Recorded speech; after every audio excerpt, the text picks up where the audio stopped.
Mira!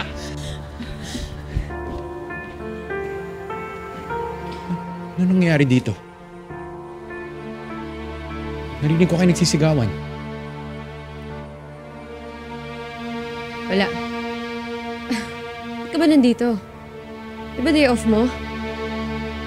Ang day off pwede reschedule. Peligro hindi.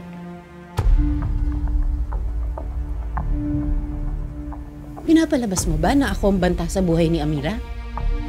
Wala akong sinabing ganun. Sa trabaho ko, hindi pwedeng ibigay ang tiwala ng basta-basta.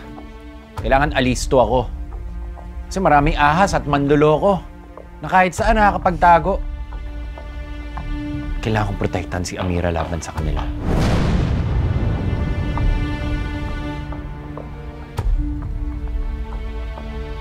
Ako ang mas nakakaalam kung paano protektahan si Amira.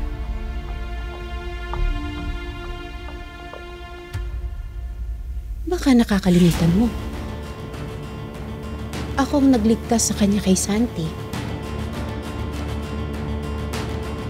Habang ikaw, sinukuan mo ng paghahanap sa kanya nung nawawala siya.